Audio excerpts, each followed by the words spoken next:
Hey now, we are getting over, and I am the Silver King, Adam Silverstein, here to lead you through these hard times. Da-da.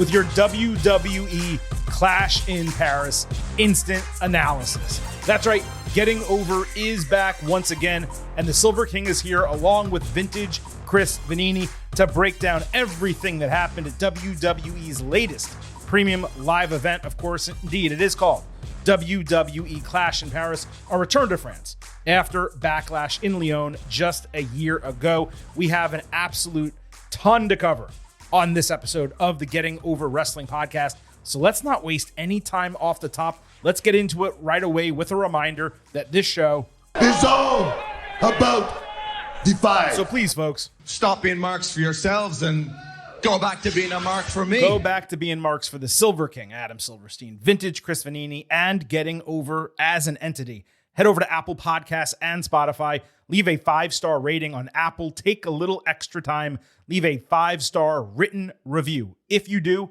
we will read it live right here on the show. So many of you have taken the time to leave those 5-star reviews, but we haven't read a new one on the show in a few weeks. So please go ahead and do that. Give us some additional content for the podcast. Also, don't forget to follow us everywhere on social media at Getting Overcast. On Twitter and Blue Sky, you get episode drops, news, analysis, highlights, all of that good stuff. You can send in questions and comments for the show, which we will feature this coming Tuesday in our next WWE episode, which will also be a second look at Clash in Paris. And you get to vote in pre- and post-show polls surrounding premium live events just like this one. And we will get to your votes at the end of this instant analysis. On YouTube, when you subscribe over there, you get full-length audio episodes and full-length video interviews, and we hope to increase that video content through the end of 2025 and beyond. But across the board, you can follow us and subscribe at Getting Overcast. Now, this is the point of the show because it is an instant analysis and because Vintage is back along for the ride, where the Silver King gets an opportunity to crack open a cold one. And I actually need to see what the hell this thing is called because I know it is from Prosperity Brewers in Boca Raton, Florida, another one of my local breweries, but it's stuck in the koozie. This is a Vanilla Villain Vanilla Cream Ale, my favorite style of beer. We'll see how much I actually like this. Vintage, welcome to the show. What do you got over there? I've got Three Nations Brewing here in Texas, the Royal Blood Orange Ale. Ooh, that sounds good. It is good. Yeah. It's we got some local. We had that brewery open up like a year or two right down the road. Mm-hmm. I need to get more stuff, and I got this from there, but really should stock up more on what they have, especially now with football season and all that. But been an eventful, long weekend. Yes. Let's talk some wrestling. I do want to do that, but I'm curious about this brewery. When you say down the road, how far are you talking about? Like a mile or two. So what's really funny about that is I have one that's inside of 2 miles from my house, like legitimately walkable distance, even though I don't live in a major city. And unfortunately, I'm not going to name it. I'm not going to say exactly what city I live in, so no one figures it out. I don't want to shade them. It is by far the worst brewery in, the 3 cities that are closest to mine. Probably 6 different breweries. It's by far the worst. So despite it being the closest and despite Silver King loving craft beer, I basically never go, and it sucks because my house is so ridiculously close to it. And all the other ones that are the best are furthest away, of course. It's bad because the beer is bad? The beer is bad. The atmosphere is actually really cool. They have a cool outdoor area. The interior, They spent a lot of money to renovate it, but they have 2 major issues. 1, the beer absolutely sucks. And 2, I don't know if they don't know the proper chemicals to be using or whatever. I don't know what it is, but the place always smells like old beer. And it's a nice place. It's not like a dive bar, so it shouldn't smell like that. But it always does. You could get there when they open at noon, and it still smells like crap. It's like, how have you not figured out a way to make this place smell normal? I don't have that issue in any other brewery I go to. So that's a little mini rant here off the top of the show. But all right. To your point, we've both had a long weekend.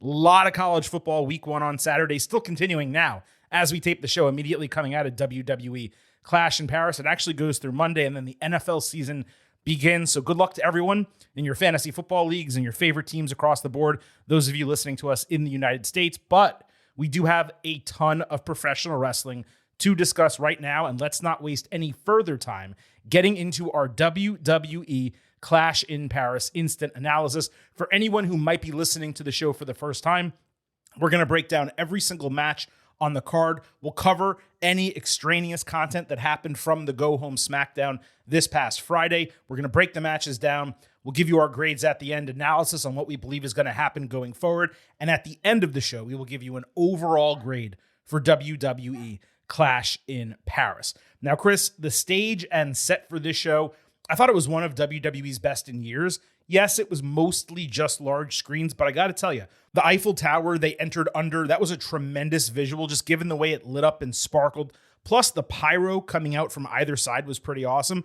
And it was cool the way the screens were like cut so it hugged the Eiffel Tower. The crowd was obviously phenomenal. Not sure we really need to spend that much time talking about it because France at this point, it's a known quantity. Really what impressed me in retrospect is that Lyon last year for Backlash was just as loud as Paris this year with less than half as many people in the building. Now, I know sound dissipates in stadiums and stuff, but it really goes to show how nuts Lyon was for Backlash. Well, Lyon also got AJ Styles, and that was a factor. We haven't gotten that yet. I'm very curious how it's going to be on Raw for that Intercontinental match. But no, look, crowd was great because we're not doing any promo segments. We're just doing wrestling. Yeah. And they're fantastic for that. I actually had the same thought about the set. Whereas, like, at the beginning of the show, I was like, we used to complain all the time, like, bring back different sets for every pay-per-view. And they kind of sort of do that now because with so many international shows or baseball stadiums or what have you, every stage is a little bit different, unless they're in an NFL stadium at this point. They kind of have that one locked down. So it just adds a little character and feeling of in the moment when you have a unique stage instead of just the generic backdrop where you never know where it is. So I liked it. It was a lot of screen again, and they're going with big screens and using, but at least they're like shaping them differently and doing and trying a little bit. Same with SummerSlam. Instead of just doing the big screen, they cut it up a little bit. It helps. Yeah, like we're not going to get them to go away from the big screens. So if they can meet us in the middle and at least have unique features as part of the sets, then ultimately that's a win. Now, whenever we talk about unique sets, I just always think back to tables, ladders, and chairs with like the chairs, I think it was, and the tables hanging down from the rafters on either side, and how simple that is. You're not spending any money to do that. That's all stuff you have. You're just really stringing it together and draping it from the ceiling. WWE, they've cut down on it for a number of different reasons. Cost savings was one, certainly to fit as many people into arenas and stadiums as they possibly can. We see it all the time with the baseball stadium setup, where it's just like a couple little screens. They enter through the crowd and they make this long winding trip all the way down to the ring. But when you get a situation like this and they're able to put 31,000 people into this stadium in Paris, and you can also get a unique set, not only is it great in the moment, when you look back on it and you see clips from the show and pictures from the show, you're like, oh yeah, that was Clash in Paris. Like you immediately know what it was, as opposed to just saying, oh, looks like an episode of Raw. I can't tell if it's Raw, Saturday night's main event, or, this or that. You know what I mean? Yep. All right. Yep. So let's get into the show. Now, normally we finish with the main event, except for extenuating circumstances. This is going to be one of them. We're actually going to kick off this show the way Clash in Paris began. And that was Roman Reigns against Bronson Reed. Reigns now wears a second Ulafala, which is black, as a memorial for his father and uncle. I thought that was a really sweet touch for him to honor them, especially since they're the ones, if you remember, who crowned him initially and gave him the Ulafala in kayfabe. This started with an aura off and a shoulder takedown that told us really right at the bell what we were going to get. Oh, we got two big meaty men bumping me tonight. The gimmick was Roman not being able to overpower nor lift Bronson, literally collapsing under his weight. Reed dominated for a while as they wrestled really a classic WWE power moves match. Reed mocked with the Shulafala after a Samoan drop. Reigns got a second wind like 14 minutes into the bout with the drive-by. Reed countered Superman punch with a Uranagi and a senton. Then he countered another attempt into a Death Valley driver. Roman prevented a Tope Suicida with a Superman punch through the ropes, hit another one in the ring. Reed stopped a spear with a shotgun dropkick and a Tope Suicida chaser. Reigns barely avoided Tsunami, only to get his spear caught and countered into a powerbomb for a 2.9 kickout. But he eventually caught Bronson on the ropes with the Superman punch. Then he deadlifted him for an avalanche Samoan drop, hitting the short range spear coming back for the 1-2-3 to win in 22 minutes. Oh, baby. Big meaty man slapping meat. That's what I want. This was exactly what I wanted from these two.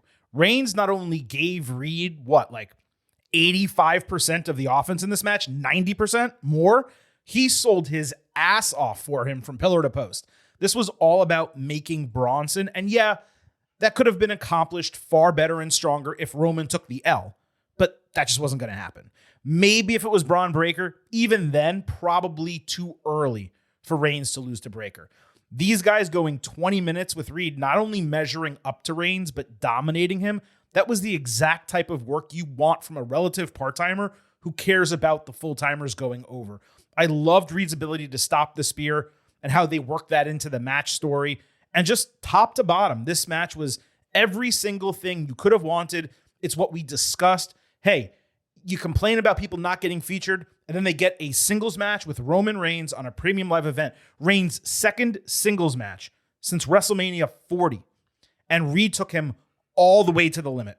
4 stars, A- for the match, 4 slabs of beef for the work that these two guys put in. No bread, no water, just me. There's a lot of beef out here. It was good. It was a good match. I liked it. They did a lot to elevate Bronson in the situation. But correct me if I'm wrong. There was never a moment where we thought Bronson was going to win, right? Like there weren't even that many false finishes. So that I can recall. The closest he came was countering into that huge powerbomb, which had been established previously outside of WWE as his setup for the tsunami, but had not really been established in WWE. So if you're a fan watching, it's not like, let's say, Seth Rollins hitting the pedigree, where you say he could possibly win here. You just never saw him do it, so you didn't really think so. Reed never hit a tsunami. But to be fair... Which is okay because you're protecting the tsunami. That's what I was going to... Yeah, that's exactly what I was going to say. You can't have him hit that and then Reigns kick out. The only thing you could do is have him hit it and then roll off and not be able to cover. Maybe they should have done that. Or you just have Bronson has established that powerbomb or something, right. He has won matches with it or something. When you have a unique finisher like that, you can't really create false finishes. And when you can't create false finishes, it's hard to create the moment where you think Bronson Reed is about to win and doesn't. And so I picked Roman win. Everybody did. We didn't think a Bronson Reed was going to happen, but it was hard for me to get fully pulled into the match because there was never that moment where I thought he was going to. And that's not really on either of them. It's just kind of the state of Bronson's character, which I think has really kind of ebbed and flowed since he's joined the Vision. There have been moments where he's felt really elevated and moments where he's kind of gone down the other way. This is mostly good. I didn't get to that next level for that reason. It never felt like it was ever in doubt. Yeah, that's fair. And I don't know that they could have done anything to truly make it feel in doubt unless he hit a tsunami. The move probably should have been to get Reigns tight in a corner. Reed hits the tsunami and Reigns rolls underneath the top rope or the bottom rope, excuse me. Rolls outside. Or a foot or a hand on the rope. Or he breaks it that way, right? They probably could have done that if you wanted to put on a true A-level match and get the people going crazy. But I got to tell you, dude, the crowd loved this. And I know that they loved most things on the show, but they loved the work these guys put in. They bought the near falls, even if they weren't 2.9s or anything like that. Reigns did a really good job kicking out late, as he always does. Bronson had a couple late kickouts as well that I thought were extremely strong. So everything that you said is correct. There was never a moment where you truly doubted, or maybe not truly doubted, but actually thought that they might put Reed over. At the same time, I had no expectation of that going into the match. And we pretty much poo-pooed the potential for that happening on the Ultimate Preview. So that's why I said this to me was everything I expected. It was more than I expected, actually. Going 22 minutes with Bronson Reed getting, 18 minutes worth of that offense, maybe more. That's as much as they possibly could have done for him. Sure. And with in the that exception context, of a false absolutely. finish. Yeah. And it wasn't like they did good work. Like we're all just operating under the parameters of like WWE and what the situation is. Right. Did Bronson kick out of a spear? Like, I thought I he don't. did. Like, in my head, he did. But I don't recall saying that a moment ago as I was going Yeah, through my and notes. I think that would have been one other thing. Again, just like little things. He didn't kick out of a spear. What he did twice was avoid and counter a spear. He caught that one and then turned it into the power bomb. That was the false finish. He caught the spear, did the power bomb, and Reigns gave him a 2.95 kick out on that one. So that was the closest they got. Now this continued in the post match, right? Because Reigns stalked Paul Heyman in the ring. He had the Shula Fala draped around his neck. Heyman played coward, acknowledging him, getting a Paul is pussy chant, and Roman demanded and received his shoes back. After holding them up like he won a title, he appropriately put Paul in a guillotine, tossed him to the side before taking the kicks, cutting the laces, signing each shoe, and he began throwing them into the crowd. After he got two to the fans, Braun Breaker appeared at the top of barricade, I believe ran across the French announce table, and speared the life out of Reigns through the English table right in front of Jelly Roll and Post Malone. And Braun does this thing sometimes where when he delivers offense, he sells it as if he's injured. Like, it took so much out of him. I'm not sure if he was selling or if he knocked the wind out of himself with the level of spear he delivered here. The Brawns then helped Paul to the back, but as cameras lingered, we knew what was coming. Breaker snapped, ran back down the ramp, launched himself like a missile. I think, Chris, he flew 10 yards in the air into Reigns for another spear ringside. Ridiculous spot. Reed then hit Tsunami for good measure. Reigns gets braced up, and then after a good 3 or 4 minutes, Reed runs back down to the ring, hits Tsunami on Reigns while he is boarded, so it had no give. Jey Uso appeared to successfully make the save, but Breaker said, screw that. He ran back and speared his ass.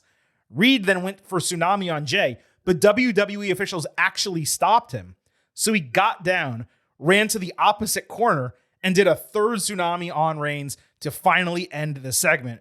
Reigns got fully stretchered, writing him off so he can film Street Fighter over the next month. This was obviously the expectation. Again, we discussed it on the Ultimate Preview, and it was executed perfectly. After the first Tsunami, I was saying to myself, man, I can't believe they're leaving. Like, they really should do more than that. And then boom, they completely followed through by straight up eviscerating this dude. It made the Vision look vicious monsters. Yeah. It made the Vision look like vicious monsters. And by Jey getting taken out, I figured it gave him an excuse to presumably lose the main event, take the fall, move out of the world title picture. This lasted 40 minutes from the start of the match to the end of this post-match segment. So Reigns basically got his ass kicked for the majority of an hour on his way out 4 to 6 weeks. It also popped me that, whether intentional or not, Reigns used the guillotine on Heyman in Paris. For those who don't understand the irony of the French Revolution, you can go ahead and Google it. So as far as I was concerned, this was an incredibly successful opener, and the post-match really delivered both in terms of writing Reigns off and making the Vision look like monsters. Yeah, this is what we expected, and it all made sense, and they executed it very well, and everything about it was good. I have no problems with what they did. I just wonder, like, why not just have Bronson win? You know, like, what is the argument to have Roman Reigns win for a guy who's just about to leave? Is it because you want to save his loss for Braun Breaker? I'm guessing is part of it, and he's higher, as we know, on the totem pole than Bronson. But if Bronson's going to destroy him, why not just let him get the win? Because Reigns may wind up main eventing night 2 of WrestleMania against Seth Rollins. And so he can't get a win back when he comes back later on the road. You're gonna have him beat Bronson Reed, who gets pinned semi-regularly on TV and tag matches and stuff. I don't think you can. I mean, look, I would have loved it, but I'm just saying, if you're going to the effort of knocking Roman Reigns and having him totally be out, and Bronson and Braun are therefore supposed to kind of gain the heat and have it moving forward, why not just have like a win on there? Or even keep the shoes. What was the point of ending the shoe stuff? Roman's not even here. Let him keep carrying the shoes around. coming out of this, what does Bronson Reed have other than I injured Roman Reigns, which I guess is something, but like not really, Yeah, I mean, I don't know if I'm gonna play devil's. He's not the tribal thief anymore, or the Shula Fala. Like that was a pretty good bit he had going there. It was, but that set up this match. Once you lose to the guy, that's over. I mean, which is why I didn't want him to lose. Yeah, I mean, we talked about that. Neither of us wanted him to lose, but we knew he was going to. I mean, look, if I was going to play devil's advocate, taking the shoes back, standing on the announce table, signing them, throwing them to fans, that's like the most babyface thing that Roman has done. That was almost solidifying him as a true face for the fans. He was giving up his property for them after vanquishing a foe. By doing that, it also set up the Breaker Spear. Of course, yeah, they could have had him do it by running around the ringside area, but how many times have we seen that? You got to differentiate some moments from others, and I thought that really delivered. Like, you have Reigns up there, he's signing stuff, the crowd's happy, everyone's cheering him, and then Breaker comes in. And then you get, 15 more minutes of post-match of this guy getting destroyed, eating 3 tsunamis. Right. And I think... I'm saying have Bronson win and do that. But then Reigns isn't on the table. He's not doing any of that stuff.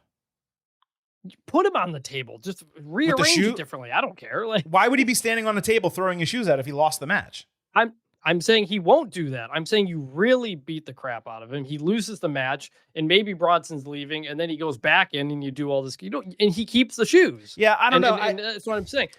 When Roman comes back, are we presuming he's going to fight Bronson Reed again because of what happened? Because he injured him? I think we're going to be probably going to. I think we're going to be in a tag probably going team. to get a win.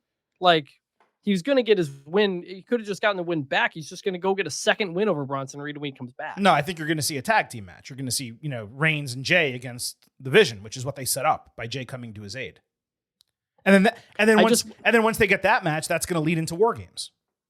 Yeah, War Games makes sense. I mean, it's for me. It was pretty clear. I got to tell you, this to me is a nitpick from you because, like, while I agree with your general sentiment that Bronson would have benefited more from the win than just getting the post-match beatdown, like, I'm with you on that.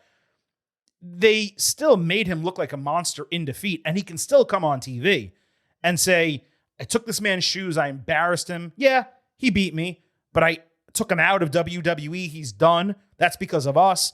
I mean, this is what heels are in professional wrestling. Heels, they do go over sometimes, but even when they go over, it's not like they become the dominant person. Generally, they always get their comeuppance eventually. So here, Bronson Reed, don't forget, you're also like forgetting a little bit. The reason he has the shoes in the first place is he's beaten the shit out of this guy multiple times, hit him with like 12 tsunamis previously. So now he added 3 more. So he's taken this guy out time after time after time. Yeah, Reigns won the match. Reed dominated him in the match. He just lost at the end. So at the end of the day, that's my point, though. This feud elevated Bronson despite him not getting a one-on-one singles win over Roman. It is a nitpick, but that's my point. Why did Roman have to win? Is literally the point. If he's you're doing Roman all Reigns. this other stuff, what is the point of the win? So you can do the shoe thing. That's all. We don't need to keep going on about this, but that was my point. No, the point of the win is because the guy's a main eventer, dude, and because he's possibly going to challenge their leader for the title at WrestleMania. So I know, but you don't have him lose to the third guy in the faction. That's why. Yeah, but with interference or something. I'm just saying, like, you go then everyone would complain. Everyone would complain that, oh my God, it's another interference finish for the Vision. And they beat him up after the bell and stand tall. It's the same finish as every single episode of Raw. That would be the complaint. Right. But I'm just saying, you go to such lengths to try to make Bronson look good. You won't do that one thing. That's all. Look, this is what I said previously. If they were going to give someone in that group a win besides Rollins, it would be Breaker. Breaker's way too young, and he doesn't need that right now. He can survive without that and wait a couple years. You don't give the third guy in a faction a win over the number one guy in the company. I'm not saying you can't. You and I would. They're not going to. Yes. Let me clarify that. Okay. Also because you're writing them off TV. Like, right. That's all. If this was part of like a round robin tournament, like, okay, Bronson Reed, okay, as Jonah, that was his name before WWE. He beat Kazuchika Okada in New Japan. Okay. He didn't beat him for the title in the main event of a show. He won as part of a round robin tournament, the G1 Climax. And then I believe Okada got the win back over him, or even if he didn't, Okada still, I think, like won his group or whatever the case. And Jonah had a great showing and he was put over massively for it. But he didn't win like the match against this guy, right? If this was part of like a round robin tournament, or if this was like King of the Ring and it was going to lead to like Elimination Chamber and then Reigns was going to pin him as the final two guys in the match, I could conceivably make a case for him winning. But if you're going to be moving into a tag team match and or War Games and they're only fighting one time, one-on-one, you can't let Reed beat Reigns if you're WWE. Which is also the problem. It is. Which again is the problem. But then people would complain about rematches. I mean, it's you can't win, right? That's when it comes to the way people talk about WWE, you can't win. Because it's like, oh, wow, why are we getting this match again? Should have left good enough alone. Yeah.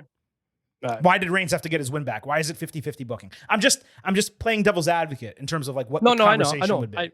That's all. So I wouldn't have another reason to use this note, but I did mention Okada. The only man who has pinned Roman Reigns and Kazuchika Okada one-on-one is Finn Balor. So I had a note ready. I was like, oh, Reed would have been the second person in history to do that. I also wanted to say, before we move on to what happened after this, was this whole deal maybe like 5 minutes too long? Sure. Like it could have been sped up a little bit. But I think people just refuse to be pleased no matter how WWE books something. If the match was 12 minutes, you'd say Reed was squashed. If WWE ran 6 matches on this card in 3 hours, you'd say it was too short. WWE here gave us 40 minutes of wrestling and storytelling to not just put over 2 younger wrestlers, or I guess Bronson Reed's not that much younger, but newer. Okay. But they also set up multiple matches and feuds through the end of the year. And most importantly, the fans in Paris ate up every single bit of it. And it resulted in a longer show. So I saw people complaining about the length, Chris. I didn't understand the problem. Could it have been shorter? Yes. But I had no issue with it going 40 minutes. I thought they accomplished a lot. No, I had no problems with how long the end went. And tsunamiing him while he's kind of tied to the stretcher thing. That was great. Was great. Yeah. That was great. I had no issues at all with the post-match. I liked it. We got a 6-match card. Like, it wasn't a 4-match one we sometimes get in these shows. So yeah, I have zero complaints about all that right there. They also seemed to shorten the time between matches a little bit. I thought the show ran so well. Like, it flowed nicely. 6 matches was so much better than 5, and way better than 4, obviously. So, I thought in terms of like the way this was put together, it made a lot of sense. There was one more second, and then we'll move on. Later backstage, Adam Pearce screamed at the Vision, who yelled back that Heyman got taken out first before they did anything. Pearce ejected them from the building, telling them to go visit Heyman in the hospital, saying if they showed back up, they would get suspended indefinitely without pay. What I particularly liked was Breakker staring down Pearce at the end, because they have those long-term issues from when he debuted on Raw. My presumption here was this is setting up a new debuting member of the Vision in the main event. We've been speculating about so many people, Austin Theory, Tony D'Angelo, whomever. Was that your thought coming out of this as well, knowing it was unlikely that Rollins would lose or win clean? Yeah, not exactly at that moment, I'm not sure, but before we got to the main event, it was in my head. They're really hammering home that Seth Rollins is alone tonight, right, and that he doesn't have people with him. So that means he's probably going to have somebody show up with him in the main event. Well, once it was the main event, because to that point, I had still wondered if Cena would main event and if Brock Lesnar would come out. Gotcha. We'll get to that. But when I realized this was the main event, that's when I put it together. Makes sense. We will get to that match in one moment, because the Silver King would be remiss if he did not remind you that here at Getting Over, I happen to love the number 5. And I hope you do as well. $5 a month, $50 for the entire year. You can become an official Getting Overhead. Just visit buymeacoffee.com/gettingover. Sign up. You'll get bonus audio, the fastest 5 minutes in professional wrestling, instant reactions to every major show, and exclusive news analysis posts every week. Again, that is buymeacoffee.com/gettingover. We're a free show. We're an ad-free show. We would greatly appreciate your financial support. So let's go ahead and move on to the World Heavyweight Championship. Seth Rollins, CM Punk, LA Knight, Jey Uso. This was indeed the main event. Jey backstage refused to allow himself to be sidelined, even while he was icing his ribs. Rollins later said he was not concerned about his guys being barred from the stadium because he's always 2 steps ahead. He's the greatest in-ring performer in wrestling history and a talent who has never needed anyone to get his back. In the middle, he reminded what happened at WrestleMania, which to me felt like a giveaway. Rollins ended by saying, quote, If I can't keep this title by myself, maybe I don't deserve to be champion. I actually thought, Chris, this may have been his second or third best promo since the Vision began. You felt conviction from him in this segment, and it kind of amped up the energy for the main event. What did you think? I would agree, and I think that was kind of a way to make you think maybe he won't have somebody come out and help him because he wants to do it on his own. Mm-hmm. Now, he's the heel, but he needs to prove he can do it on his own. So, yeah, it was good. All right, so Jay entered first, which was an awesome visual. Michael Cole hysterically pointed out that this was a positive because he needed 3 entrances just to catch his breath. The crowd singing Cult of Personality, I thought that was awesome. But because the John Cena match immediately preceded this, the fans, frankly, were exhausted, and they were not as animated for this match as they were for John Cena, Logan Paul, or the one we just discussed, Roman Reigns and Bronson Reed, which was really surprising because there were 3 big-time babyfaces in here. Punk gave Jay a super kick receipt at the bell. Rollins basically did his challenger's moves for a bit until they finally ganged up on him. Punk and Jay yeeted before LA convinced them to put Rollins through a table, but after they opened the table, Jay super kicked both of them, looking out for himself as Roman told him to. Knight took out Uso with a burning hammer, only for Punk to hit a Shining Wizard and Rollins to land a pedigree in succession. After Jay took a frog splash from Seth, Knight went on a run of signatures, including his jump-up elbow drop on Rollins, before Jay stopped BFT with a super kick. Knight tried to box jump superplex on Jay, but Punk basically based it instead with a Tower of Doom. After Rollins and Punk battled on the apron, Knight pounced Punk off the apron through the table in an act of retribution. I said through the table, but it really just dented. Really weak bump. Yeah, that was very funny. Then LA avoided a stomp and hit BFT for a broken fall. There was a yeet battle before Seth got his head banged into the announce table about a dozen times, took every single hit, put a pin in that, and remember I said it when I talk about his wife in a few minutes. Jay stupidly slowed LA from hitting an elbow drop off the second rope through the announce table. That allowed Seth to move before LA ate shit, putting himself through the table. Rollins countered a spear with a jumping pedigree.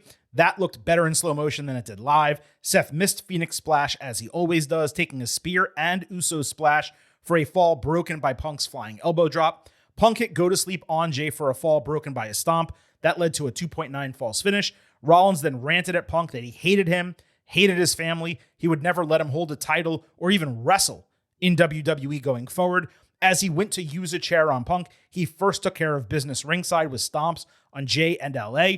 Then he slid Punk's head into a chair. He missed a flying stomp, putting his whole leg through the chair. Punk hit GTS. Rollins bounced off the ropes back onto his shoulders. He yelled, "Go to sleep," and he went to attempt a second GTS. Suddenly, out of nowhere, he got low blowed from a person wearing all black. Eventually, that person revealed themselves, and it was Becky Lynch. Rollins had stomped into the steel chair for the 1-2-3 to retain the title in 24 minutes, and then Becky and her husband Seth made out in the middle of the ring after celebrating City of Love. So what else would they do? The way this match transpired, it was far stranger than I ever could have expected, to the point that one could argue it perhaps should not have main evented the show, even if that was the right move on paper, because it was for a world title and the other option was not. The crowd was just so exhausted from cheering John Cena. I don't believe it stood and waved its arms or did any of those really, really loud chants once during the entire match, despite there being plenty of near falls and false finishes. The best way I can describe it is that this was a normal, loud stadium crowd for the main event after being a phenomenal crowd for the match prior and multiple other times during the show. I hope that differentiation makes sense. I am not saying they were bad. I'm just saying they were tired. As for the match itself, it was very good, but not necessarily great. None of the challengers ever felt like they had a legitimate chance to win the title. The table spot was extremely weak, even if it had broken properly. The reveal of Lynch at the end, I loved it, and it was a legitimate surprise. It felt like a missed opportunity to not add another dude to the Vision, but I'm not going to sit here and say the Becky move was bad just because it wasn't my expectation. It got a big pop. It was a legitimate surprise. I thought this really had the opportunity to be a sneaky high A, low A plus match if everything hit. but it just never really came together with the energy and excitement that it needed. It felt rather slow. The combination of Jay and LA definitely dragged it down, although Knight in multiple person matches always shines. So I'm at 4 stars, A-. Again, I thought it would be better, but I'm not sitting here saying it wasn't good. Yeah, I'd probably give it like an A- as well. I think the thing coming in is that there was no chance in the world that Seth was dropping this belt, so quickly after winning it. And that's because we're smart fans or whatever you want to say, the crowd was into it, not as much as earlier stuff, but they don't book for that idea. There was just, like you said, there were some false finishes here more than Bronson and Roman. Yeah. LA Knight gets the clean BFT and the pin, and it's broken up by Jey Uso, which was really well done because the Usos as a tag team, the greatest tag team in the history at timing the 2.9 breakup. Yes. They're always really good at that. So we got that there. And then you have Punk going for they redo the Netflix spot where he falls on top of him, and they're going for that. And then, boom, the low blow. Mm-hmm. The reveal of Becky was good. I liked it. It makes sense. That whole thing. Go back to the pre-show. Did you watch the pre-show at all? I assume you did. There were parts of it I missed. No, I usually watch it. There were parts of it I missed, but I saw most of it. Yeah. I usually don't. I thought the show was at noon my time. It turned out to be 1, so I just put it on, and I think I don't know if the football game had started yet, but I was doing some work, and they had a Jackie Redmond interviewed LA Knight on there.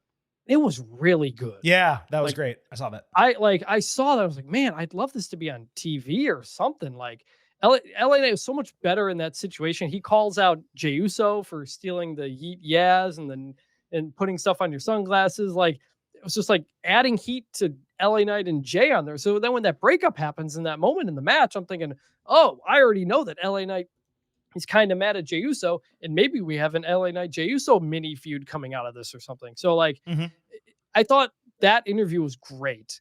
And I just love, usually when they do those things, they usually work out really well. So that just added this coming into the match for me. And so ultimately, it was good. I think it was, almost as good as they could do. Could there be a couple more this and that? Sure. But we got false finishes. We got a surprise, run in at the end. Stuff happened. It mattered. So I liked it. Yeah, for sure. Now, there are 2 immediate questions after this match because you had Becky not only get involved by literally low blowing CM Punk, but you had her with her husband at the end. It wasn't just a run-in type of situation and then she left. The first I'll posit to you is whether this will lead to the return of AJ Lee. Punk picked up a fan sign that told him to bring back AJ as he walked to the back.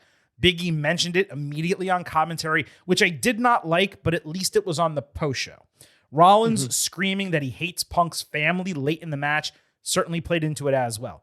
If that return is going to happen, it should be as much of a surprise as possible. So I do not want to see that, Monday night on Raw, maybe even next. I want it to be a couple weeks removed, ideally with her not mentioned on screen again. But I could definitely see a world where we get that mixed tag team match before we ultimately get Rollins and Punk. The Reigns versus Punk situation in terms of who's going to fight Rollins at WrestleMania 42, it's really interesting right now, Chris. I'd have said what happened to start the show with Vision laying out Reigns made Roman the favorite for that match. But then it swung back to Punk here. Maybe we're going to get some clarity by the time War Games is over. Back to the real question, though. Do you believe, like I do at this point, that it's going to lead to AJ Lee coming back to the ring for the first time, I want to say, since 2015, 10 years? It's because Becky low-blowed Punk, too. Mm-hmm. It wasn't Jey Uso or LA Knight who did it. They did it around Punk. And so there's just such a natural thing there. And they would know that everybody's going to start talking about that, thinking about it if you do that. Exactly. And on the post-show, unrelated, I just put 2 and 2 together. I think Cena said his next show is in Chicago. I don't know when it is. Rosemont, yeah, that's what he said. I don't have it in front of me, calendar. But he said his next show is Chicago. And that would be a natural spot as well for AJ Lee to make a return in Chicago. So I think it's going to happen. I hope it's going to happen. I think it would be awesome. And this works. Becky and Seth together. Remember when they put Becky and Seth together as faces and everybody hated it? Against Baron Corbin and Lacey Evans. Yep. Yeah, that was just a disaster. Being there with your significant other, it's a heel move. It just is. It always has been. And so now that they're going to do it as heels and make out on camera and all that stuff, a lot of potential for it. I haven't totally loved the vision like we've said, but this is a new dynamic I think will be fun. I also, again, think, and maybe because Paul Heyman got guillotined, you don't need him around for a bit. If you have Seth and Becky speaking for the vision, like that's going to be great. Yeah. You know, we don't need Paul taking up space with these people. Paul's amazing. I just don't think he needs to be there, especially now that you have the greatest women's talker of all time. You do. So I'm looking forward to the next promo with the two of them because I think it's going to be great. You have the greatest women's talker of all time, the greatest managerial talker of all time, and a very damn good promo himself in Seth Rollins. He's not the greatest, but he's one of the best in WWE right now, no question, especially when he can go off script and do the things say the things he wants to say and not stick to like the confines of a storyline. I mean, there's a lot of really cool things they can do with this. At the end of the day, the SmackDown that you're mentioning, just so you know, it's September 5th. So it's this Friday in Chicago. It's the Blue brand. So I wouldn't expect to see any of them there. Maybe not. That would be difficult, but I don't think it matters what city AJ Lee returns to. It's going to be it's the women's return, other than Sasha Banks because she's in another company. It's the women's return for WWE that you can do, singular. But Punk has to be there, though, right? In Chicago, they're not going to go and just now. I imagine Punk will do a dark match in Chicago, but I don't think he's going to be on SmackDown. Yeah, maybe. Yeah, they do well, kind of.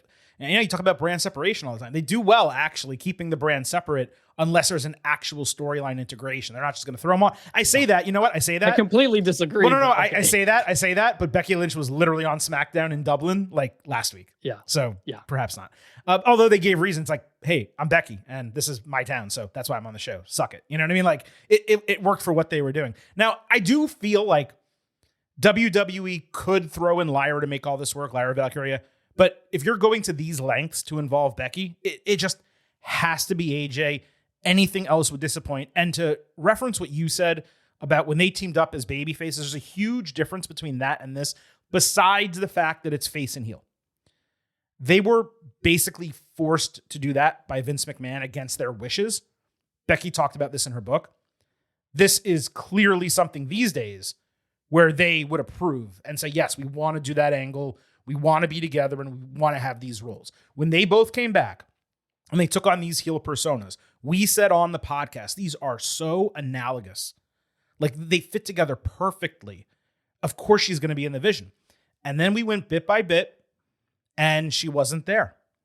And we said, oh, maybe they're just going to stick with men.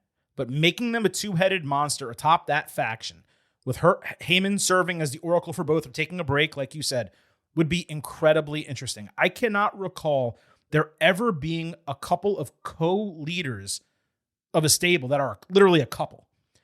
It would be even better if the vision for me added another woman like Lash Legend or something to make another kind of two-woman dynamic there where Becky has some support in addition to Seth having some support for the guys. That to me would be necessary. I'm not sure whether I actively want Lynch as part of the vision or not, since so much time has passed, but I'm definitely intrigued by the possibility, and I could easily see them being annoying little shits together on TV. It would also make more sense, now that I think back on it, of why they kept them separate for so long. That way Becky could go ahead, establish the Intercontinental title without any help or involvement from men, and now that she's established that and she's fully back, and Rollins has established his championship and he's established the division, which got named. Now they can finally integrate and it's something that people will buy. So I think if they do bring them together and she does become part of the vision, it actually made sense at the end of the day, waiting until this juncture. I mean, she's part of the vision. She just interfered in a championship match. You can't go back on that and pretend you're not in it. It's his wife. I mean, of course you can. She doesn't have to be in the faction just because she got involved. If you're going to have her interfere in a main event championship match, you're sticking around that storyline. You're not just going back to doing what you did. You're sticking around the storyline, but it doesn't mean she's literally part of the faction. I mean, Well, whatever that even means. Do they have to file paperwork to have people officially be in the division? No. I mean, think about it. Like Bronson Reed helped the new bloodline last year, but he was never in the new bloodline. Same idea. Yeah, but that was to set up that was a War Games match. Yeah, I know, but this was just a convenient, again, I think she's going to be in I'll it. say, I'm just saying she doesn't have to be. That's all I'm saying. I am interested, like you said, Seth and Becky can be like two great little shits together. Yeah. Is that going to further overshadow Braun and Bronson? Maybe. However, that's now two singles champions in this group. Mm-hmm. And if you do what we've been saying, tag team Braun and champions, Bronson go get the tag team champions, and they have all the gold. You do the exact same thing you just did with the Judgment Day a couple of months ago. That's a good look. And it's also why I don't necessarily want to add somebody yet, because it is a bit special to be there. And if you put gold on all of them, you don't have a JD McDonough or whoever hanging around. Although I guess he had gold too. So yeah, I think you set that up now. Also, Becky holding the World Heavyweight Championship and looked good, right? Humping it over Punk was hilarious. Yeah.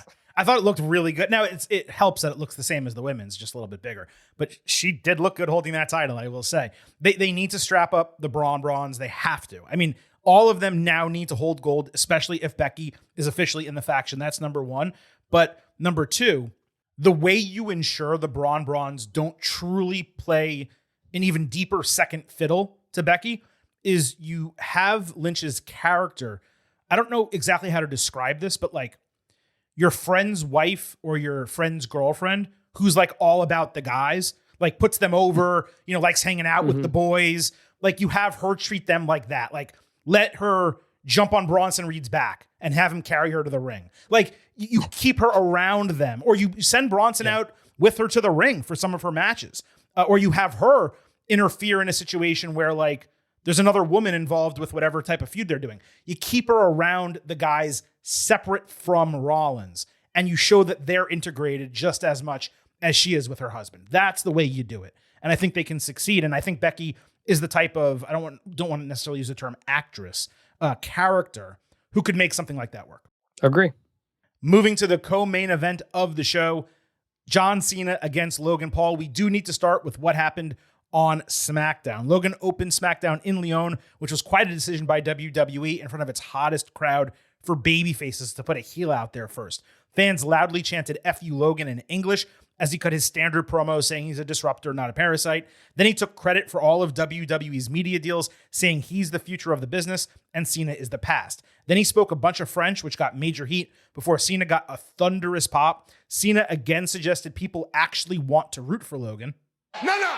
But he makes that impossible because he doesn't put in the effort and remains a wannabe. Cena said Paul's influence is waning, and now at age 30, he only gets headlines for the wrong reasons. He's using WWE because he's desperate, trying to save his own ass. Cena said some stuff in French that got a big pop before claiming the fans see through Logan, who has not done anything to earn their respect. Then he went over to the kid that he insulted in Brussels, who was sitting in the front row on the ramp. He put his arm around him and apologized. Really sweet moment. Then he had a drop the mic moment, basically saying wrestling would ruin Logan. It was a strong, albeit clunky segment because they involved the kid. He left the ring. He came back into the ring. But again, that was a nice moment. Didn't necessarily accomplish anything different from last week's face-to-face. It was basically structured the same, but with worse lines since the best ones had already been utilized. So it was a fine go-home segment to their match, but it didn't necessarily raise the rent. No, it was classic Cena with a really good takedown. It just, rings a little bit hollow when we know that like WWE is in business with him, and he is right about that. The not being on the top 25 influencers list, actually kind of a good diss. Like it was a good way to set. It was like at first I'm like, oh, you're just name dropping Speed and all these other guys, and then it was like, no, that actually does highlight how Logan Paul has kind of fallen off that part of his career. Like he's not up with the other YouTubers and stuff anymore. So as other people come into the space as well. So I actually thought that was a really creative thing to use. It was good. I just, again, I did not care about this at all going in, and I still don't, but the segment was good. It was indeed. So let's get to the match. As I said, co-main event of the show. That was surprising, but appropriate for it to be in one of the final spots. The crowd was so insane for Cena that they at first refused to quiet down for the second ring announce. Unfortunately, that still included Last Real Champion, which remains idiotic and does not make any sense now that he's a babyface.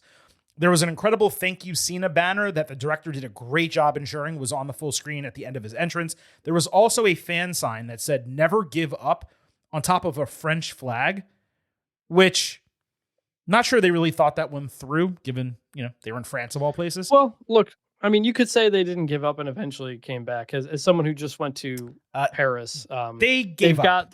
They surrendered. But at the Arc de Triomphe. Okay. At the Arc de Triomphe, which was made after Napoleon's victories, and they've got a bunch of stuff on the ground. Okay. They've got various plaques for people who died in certain wars or part of certain campaigns and stuff like that. And one of them is for the people of France who survived the Nazi occupation. And so, but I was like, that's they ultimately did get through that and they didn't give up and yada yada. Yes, the EOS was a big part of that. I'm sure people. Look, we don't have to get into a whole history thing here, and certainly European history is not, and World War II even is not necessarily my forte. But World War II is awesome. But I'm just saying I don't know every little detail about it. So I'm not trying to speak as some authority here. But what I do know is they surrendered and I don't want to say allowed themselves to be occupied because they would have gotten occupied anyway, but they literally surrendered. So they gave up. I mean, in the moment, I'm sure they fought back internally as it was happening, but they gave up, and you have never give up on a French flag. I wouldn't do that, is all I'm saying. One other thing, the kid, I forgot to say this in the promo part, but the kid who got called out, if I recall correctly, that was in Brussels, correct. Right? Yeah. That was in Belgium. So they must have brought him in and set him up for this thing. I liked that bookend. I liked Me too. Coming back around to that one of all the moments we remember for Cena's heel turn, and that we remember the turn, but for the things he did as a heel, the kid thing might be number one or number two. Number two. And so for Cena to come back around and kind of close that up, and for Cena to apologize, I thought that was I appreciate the effort. I assume WWE flew the kid in and did stuff, whatever. I appreciate that effort. That really helped this storyline that they're working out right now. So I wanted to give them credit because I like that they did that. Yeah, I imagine they gave him tickets and probably travel and hotel. But it's not that far travel-wise in Europe. So it's possible they just gave him tickets and he got there. I don't know the details of it, but I completely agree with you. For that to go full circle and Cena to kind of sew up that one loose end, especially since they didn't necessarily retcon the heel turn, but they did take it from a standpoint of that didn't work and I'm a good guy now, so let's just kind of move on, right? Having him say, I'm such a good guy, I realize the error of my ways, let me not once but twice go over to this kid and take care of him. I completely agree with you. It was smart. It was one of the few heel things he actually did. Was this kid that felt like, oh wow, he actually is a piece of shit. Yeah, it was. Yeah. So, I'd love to see some other, I'd love to see Miz connect with Miz Girl one day, and when he's retiring, if they can contact her and they know her or whatever. Yeah. Some of those moments in history with fans, it's really cool when they come back around. So I completely agree with you on this one. Getting to the match. Logan hit a really nice delayed vertical suplex. John did his 5 moves of doom. Logan did one of his rougher buckshot lariats. Cena got knees up on a frog splash, hit attitude adjustment for a false finish. Paul tried the octopus hold, but Cena escaped into an STF, hit a tornado DDT off the ropes. Logan then escaped an AA, countering into an overbomb. Shout out Shane Helms. John ducked the haymaker, but Paul stopped 5 moves of doom and hit a zigzag, plus a swanton bomb and a standing moonsault. Cena came back with fairy tale ending. I don't recall him ever using that. Got another false finish. I believe he also did end of days at one point. I think I looked away for a moment. Logan did a pop-up uppercut, but went too low, hit John's chest. His nose got busted open on a prior spot. It started dripping when he did 5 moves of doom himself. Logan took an hour taunting Cena before You Can't See Me. That allowed John to pop up for a second AA false finish. Cena countered a powerbomb with a Hurricanrana, then hit a code red. Escaping an AA, Logan caught John running back with a haymaker, adding not 1 but 2 frog splashes from opposite corners for 2 more false finishes. Logan then hit 5-knuckle shuffle, but Cena rolled through an AA attempt and landed Styles Clash for another false finish. Phenomenal chant immediately after that. Paul escaped an avalanche AA attempt, but Cena caught him, rolled through a flying crossbody, hitting another AA after lifting him on his shoulders. He went for a fourth AA, but Logan escaped, landed a haymaker, only for Cena to bounce off the ropes, hit that fourth AA, and win in 26 minutes. Cena then dapped up the Brussels kid, who was front row on the hard cam side. He also kissed his wife, Nikki Bella, in the building, mind you, and he celebrated both with Jelly Roll and Post Malone behind commentary. This reminded me of the Bob Odenkirk scene from The Office talking about Curb Your Enthusiasm. I thought they indulged themselves a little bit too much. The barrage of AAs was a lot at SummerSlam against Cody Rhodes, a year-long WWE champion, the top babyface in the company. Needing 4 finishers to beat Logan Paul in a non-title match was way beyond what should have been necessary, even if they were decently spaced out. I'd have ended this match with an avalanche AA and left well enough alone. The final 60, 90 seconds were just not necessary, or at least I would have ended it with the roll through AA. The extra haymaker, the AA at the end, they were not needed. Is that nitpicking? Maybe. I believe it's a fair criticism given Cena's level, Paul's level, and what just happened at SummerSlam. Commentary focused on telling us Logan was utilizing new moves all match, basically trying to inform us he's upped his game. It was fine for a while. It became overbearing real quick. Cena breaking out a bunch of rarely used offense, end of days and Styles Clash being bonuses at the end. That really did help this match stand out. And I don't know if a lot of people noticed this, they never left the ring. Logan didn't get to benefit from a big table spot or any bullshit like that. This was a full-on wrestling match. I understand the goal was to put over Logan similar to what Roman did for Bronson. I fully respect the effort there. It did feel like, though, with those 4 AAs, it's really just the extra one. Up until the third, I was kind of okay with it. It just felt like they went a little too far. This is an A match. It was the match of the night. I'm between 4.25 and 4.5 stars. Real strong work both ways. Logan probably put together the most complete bout of his entire career to this point, and I'll give you a firm grade on Tuesday when we do our second look. It was a good match. It was not a great match. It's not my match of the night. We haven't gotten to that yet. It did feel like the point of this match was to make you take Logan Paul seriously. They kept saying he's upping his game. Look at all these new moves he's doing. They said he did a Cesaro-like uppercut, which was interesting, like you said. And it was like so much over the top where I was like, okay, it was a good match. They worked hard. Cena breaking out a freaking Styles Clash. I was like, what? Like, that was cool. Like, they put together a really, really entertaining match, a really good kind of WWE style match.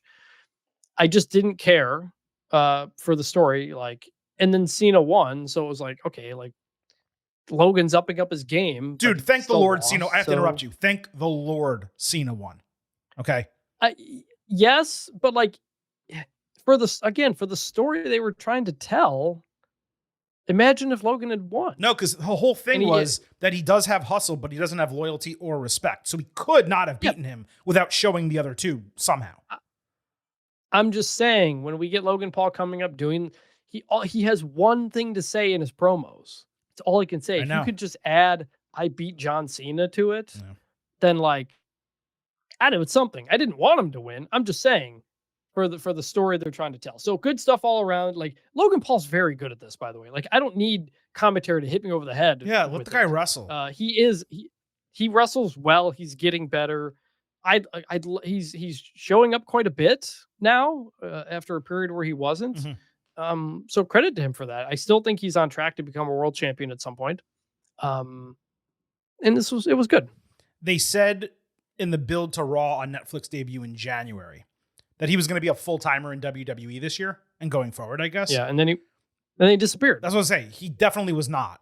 But it feels like he's becoming one over the second half of this year, during the summer, basically onward. We'll see if that continues through the fall, into the winter, and onward. But it's possible that he gives a significant run pretty much from the summer through WrestleMania and then takes a break. I don't know. We'll see what happens with Logan. I agree with what you said in a general standpoint that, yes, he continues to impress, and from a match quality in-ring presence, he does deliver. The promos are one note. He's a good promo. Yeah. He speaks. He enunciates well. He shows passion and anger. He gets the crowd going, no question. But he only has one thing that he says. I'm a disruptor. I'm a bigger star. I have more money than all of you. You're lucky to be in the ring with me. And I want X, a title, to fight you, whatever the case might be. He's got to expand beyond that. It feels like, or felt like, what they were doing with Drew McIntyre a couple weeks ago. When, first they had the tag team match. But then coming out of that, when McIntyre took him aside backstage and he's like, you got to stand up for himself. Like, you got to, get your lick on Cena before this night is over. He said, yes, sir. Like, he was actually listening to someone's advice. If they lean into that and they allow Drew, and in some ways I hate that it's Drew, but he's effective, right? Because he stood up for himself and made something of himself. And they allow this guy to have a mentor and actually learn and respect someone, even if he stays a heel. They might actually really have something with Logan Paul, despite the way we feel about him personally. But as long as his gimmick is just, I'm a social media influencer, I'm a disruptor, and I'm better than you, and you know it, it's one note. And it's the same thing using that line that we've said about MJF. There's occasions where that's all he does in the lead up to a match. And you're like, all right, you've seen this before, MJF. Do something different. And then he comes and does something different, and we're like, holy shit, there's the guy that can be a major star in this industry. Logan actually can be, but he's got to show more sides than just the one that we've seen. Agree. So with the Styles Clash here, Chris, I left this show wanting even more than I did before the booking we discussed to come to fruition. AJ Styles over Dominic Mysterio on Raw, Cena over Styles to complete the Grand Slam at Survivor Series, and then Cena can lose to whomever in his retirement match. That's the move. It's the best use of his final few months outside of Brock Lesnar. But after the show, it sounded like Cena put that to bed. He basically said that some of the moves he used in this match were an homage to people he may not get to be on TV with again. And if they go through the remaining 3 months of this run and we don't get another Cena Styles match, or hell, even them teaming up in a tag team match or something, that would be hugely disappointing. Yeah, when he hits the Styles Clash, they go his rival AJ Styles. And I was like, oh, maybe that means they're going to kind of get into it. But we're done with Logan Paul, but it's like what we said a show or two ago, which was like, you're wasting so much time on Logan Paul. Yeah. And we know we have Brock Lesnar coming. There's just not enough time to get to a lot of these things now. Of everything that's left, I think AJ is the one I want the most, but he's busy doing an IC title thing. And I assume we're going to get to Cena Brock probably at like WrestlePalooza, which is next month. Definitely. So 3 weeks. Yeah. So, and then I think he's taking like October off. I think Cena was. So I thought he was wrestling in Perth for some reason. Maybe he's not, but I thought he was. Maybe, or maybe just, I don't know. But that may be the beginning of November. So he might be taking October off and then doing two dates in November. That sounds right. Yeah. So not a lot left, and I assume Brock's up next, and then we'll see. Yeah, to your point about Lesnar and really Paul here, I cannot believe WWE wasted 4 appearances, leaving 8 remaining on Logan Paul. 1/3 of his final allotment after SummerSlam was used for Logan Paul. Consider, to what you just said, he's going to have Brock Lesnar in September, probably 2 matches in November, and then 1 in December. So that's 4 dates. That means he has 4 total TV appearances to build 4 matches. Yet they used 3 TV appearances before that on Logan Paul, of all people. It's going to be real interesting to see what Logan does from here on out to capitalize on this. If it's nothing serious immediately, this is going to have been a huge waste, but we'll have to see what they do. I also wanted to note that it was said this was Cena's 99th pay-per-view premium live event victory, which means he can hit 100, 101, 102, 103 before his career ends between WrestlePalooza, Crown Jewel, Survivor Series, because that's it. His final match is going to be December 13th, Saturday night's main event, obviously not a PLE. So he's going to get past 100, one would expect, and it's going to be really curious to see how they go about doing that. He's still way off Undertaker's number 1 mark, but Cena will be firmly number 2 in that ranking. Good call. The Intercontinental Championship was on the line. Becky Lynch defending against Nikki Bella. I wanted to say, it's not my type of music, but Becky's new entrance, it actually is a banger. The only problem, it sounds like a PLE theme, not a wrestler theme, especially for a heel. Yeah, this is what I said. I think on the last show, I think I listened to it a bunch. I've added it to my playlists. It's a good song. It's also a face song, Yeah. but it's also, like you said, it would be amazing for like a vignette of like Yes. Becky, a WrestleMania promo type of thing. So yeah, no, I agree. Good song. It's not a great entrance theme. And also because they always have to start with someone saying words in the song, if they just start with the guitar and like the drum Mm-hmm. and take out the first like 5 seconds or so, I'd like it. I think it would feel better as a entrance theme. But instead we're getting like a weird couple of steps. Does she say like I am the man or something? How does it start? The band goes, the man has come around. Oh, okay. And then it goes, da na na na na na. And I'm like, just started at the da na na na. Right. That's all. No, you're right about it. 100%. The crowd preferred to cheer for Becky here, which, who can blame them? Nikki got a mix of boos and cheers depending on what part of the match we were in. Unfortunately, this was pretty brutal early. Lynch got her head slammed into the announce table like a dozen times, but her face didn't come within a foot of any of the attempts. And because she was wearing a ponytail, her hair didn't cover her face like it could have, making it look more real, even though it's obviously fake. It was one of the fakest looking spots of the year. Really bad. And again, I mentioned earlier, Rollins did the same thing in his match. His head literally banged off the announce table a dozen times. Now, I'm not saying she had to do that, but she had to come closer than a foot. This was pretty freaking awful.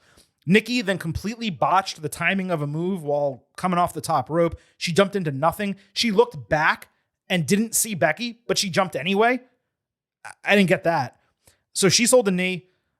Lynch may have been out of position, but Bella screwed that up.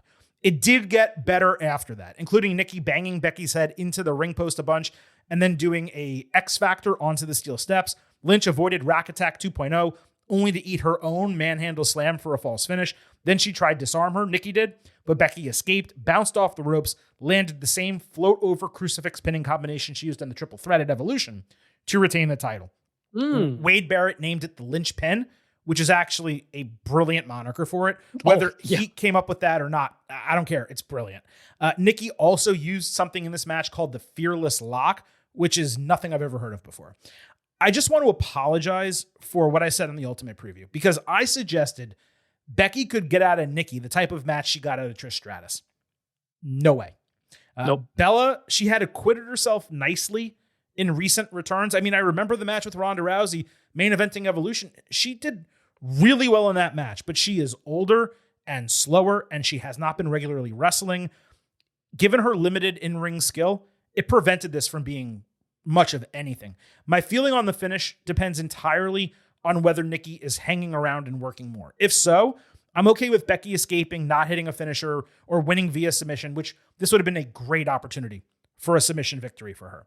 If Nikki is not really hanging around, it felt like a cheap out when Lynch should have been able to stand tall over Bella decisively, even if she had to use an underhanded tactic. All in all, this was okay. It was not good enough to be the lone women's match on the show, considering all of the talent in the division. 2.25 stars C. This was Becky's worst match in a long time. In terms of a PLE, she had clunkers on TV recently with Maxine Dupree and Natalya, but this was partially due to Nikki working slow, but not entirely. Becky's at fault as well. The announce table spot sucked, and for a match that I thought was going to exceed expectations, it fell way below them. Yeah, I was just hoping for a solid match. It didn't get there. It was not crisp at all, really, on either of their parts. And then with Becky winning the way she did, it was just like, kind of why? Right. One, you shouldn't need to protect Nikki Bella if you can go talk about her as an amazing diva champion. She's in the Hall of Fame. So like it wasn't even like cheating pin, like holding the tights or something. It was just a really good She out-wrestled move. her. You don't often see heels win that way. For one. So yeah, I at this moment I was like, all right, we can be done with Becky and Nikki and figure out what to do moving forward. And then Becky showed up later on, so we kind of got that taken care of. So not great. She just out-wrestled her. And in WWE, if they ended matches like that more often, because a float over crucifix, the linchpin, let's just call it that, right? The linchpin is extremely different from a roll-up, which is like you got lucky, you escaped the match. This is skill. She beat her, right? Straight up. And I'm okay with that, and I like that. If we got match finishes like that more frequently in WWE, you would see this and you would say, oh, yeah, that's legit. It makes sense. She beat her just the same as if she hit her finisher. She out-wrestled her one way or another. But because we don't see this so often, it comes across as her escaping. And it really shouldn't. Right. It really shouldn't. That shouldn't be the way that we see it. But again, with WWE, they don't do submission finishes that regularly. I say that on a show where there was one. And they don't do these, let's call them intelligent pinning combinations, skill-based pinning combinations as frequently as they should, because this is a really good way to get a clean win for someone and protect the other person, not so much from that they lost, but they didn't take a finisher and get beat decisively. The other person, they got a win that they deserved, but it at least leaves open the door that, hey, I just got caught in another situation. I probably could have beaten her, or at least I was going toe to toe with her for a long enough time. And I think it fits and works differently when you're talking NXT, AEW, some other companies. In WWE, it looks like she escaped and ran away with the title. And it shouldn't, because she won clean. Let's move to the WWE Tag Team Championship, the Wyatt Six, against a team to be determined. And of course, it was determined on SmackDown. We had the Street Profits against Melo Don't Miz in a number one contendership. The Profits shit-talked their competitors in a brief promo interrupted by Bo Dallas, who suggested they're not real family, and when they eventually lose to them, they'll realize they're not actually brothers. Melo later told Miz he wanted them to be better connected. Miz said they share their glory. It doesn't matter who actually wins because they succeed together. Bo then interrupted their come-together moment, but Melo immediately got in his face, dapped up Miz, emphasizing the we in their team. Melo hit a spring back leg drop on a draping Angelo Dawkins, who looks to have unfortunately gained some of his weight back. Montez Ford had a really nice hot tag with a standing moonsault. Ford took a spike DDT, but delivered an Olympic slam to Miz, adding a frog splash. Hayes had already blind tagged, immediately hit his own frog splash for a false finish. Miz was aiming for a hot tag when the Wyatt Six appeared ringside, completely distracting him. That allowed Dawkins to pounce him off the apron, with the Profits hitting Revelation. This was a damn good match that was unnecessarily hampered by the distraction finish. I'm not sure Melo Don't Miz needed an excuse to lose, and really, it didn't help much with their storytelling between Miz and Melo because neither of them did anything wrong. You know, they didn't, like, if Melo lost the match or Melo lost the match, they would have had a reason to talk to one another about that problem. Instead, all that really exists is Melo saying to Miz, you shouldn't have been distracted. Parlaying the oddity of the finish was the lack of crowd reaction when the Six went face-to-face with the Profits after the bell. This was a Leon crowd that was hot for nearly every single person on SmackDown except for Kiana James. And they just did not care about the Six one iota. Melo, meanwhile, got his best reaction outside of Boston in a while. If that's not a stark example of what we've been talking about on this show in terms of how the SmackDown tag team division was unnecessarily hamstrung by this addition of the Six, I'm not sure what else would make it clearer. So this was a really exciting match. I enjoyed it, but I did not like the finish at all. No, it's such a bad, but by the way, I didn't watch SmackDown. I listened to the entire thing on what turned out to be a 4-hour drive home from Waco, and it should have been 2 hours. By the way, people, rough. Don't take an electric car as a rental car unless you really know what you're doing, because it's going to cost. Can I ask you a question? So you went to Baylor Auburn, is what you're saying? Yeah. How much shiplap did you see at Baylor while you were there? How much what? Shiplap? What was that? Oh, do you not know about like Chip and Joanna Gaines and like their whole deal, or no? Oh, I know they're there. I don't know. Is this a reference completely lost on you? Okay, sorry. So Chip and Joanna Gaines, really quick. Chip and Joanna Gaines, home improvement people, right? No, I know who they are and their whole thing. When my parents, the first time I moved down here, my parents came down to visit me. They drove down to Waco themselves to go check it out. Okay, so their whole gimmick was like they put shiplap in everyone's home that they remodel. So that was the joke. They own like Waco, Texas, basically. All right, go ahead with your freaking take. I can't believe that was lost on you. I thought that was a good one. Sorry. I don't know what shiplap is. That specific thing. It's like wood paneling, kind of like homes. There you go. Washed woods. I was supposed to get home at about 2. I got home at 4 because I needed to charge the car. And I was like, all right, I'll just go to a charger. And then it turns out it's a slow charger, and my car doesn't work with the Tesla supercharger. Correct. You have to go to a fast charger. Yeah. make sure you know what you're doing before you get one. And I was pissed at the rental car company for one, giving it to me, and two, not even like letting me know or telling me what to do. So anyway, but I listened to all of SmackDown on the way back. And so I could not believe how stupid this finish was. What was the point of building up Miz kind of taking all the wins away from Melo, if not for it to cost them the number one contender spot? Like you were setting the table Right. to tell a good story, and then you just have to throw the freaking Wyatt 6 in there for no reason. Like, God. So, but it could have actually worked if he tagged in like blind, let's say, and Melo was pissed at that, and then Miz got distracted by the 6, and that cost him the match. It would have filled that, but instead he was on the apron. He didn't tag in, and that was it. Yeah, just a complete like stupid. We'll go to the match. All right, so this was second on the show. WWE created the best Wyatt 6 character work they have done in the last year on social media. They also aired it on the Countdown show. We posted it on social media. You can find it if you want. But the story going into the match remained that they're real blood brothers, whereas the Prophets are only in it for the glory. This perpetuated itself. Go ahead. Good thing they put it on social media, because I sure as heck didn't see it. Well, they showed it on the Countdown show you said you watched, so... I watched some of it. Okay, I missed that. They did air it in its entirety, to be fair to them. But again, they've done all the storytelling for this on social media as opposed to television. So yes, we'll talk about more of this in a second. Anyway, this whole storyline perpetuated itself early because the challengers argued about who should start the match. That came after an incredible entrance for the 6, where the French fans sang Shatter, which, given the single line, "Die for me, brother," and the way they screamed it, that hit really hard with all the fireflies and such. So while I didn't necessarily want this match on this card, given what was left off, the entrance alone was definitely a moment. As for the match, it was relatively even. The Prophets hit a tandem flapjack early, the Doomsday Blockbuster late for a broken fall. Joe Gacy avoided a frog splash before a sequence that was partially botched with a tandem senton and broken fall. Rough to happen just as the match was truly heating up. Gacy hit his handspring lariat, but missed a springboard moonsault only to get pounced onto the barricade.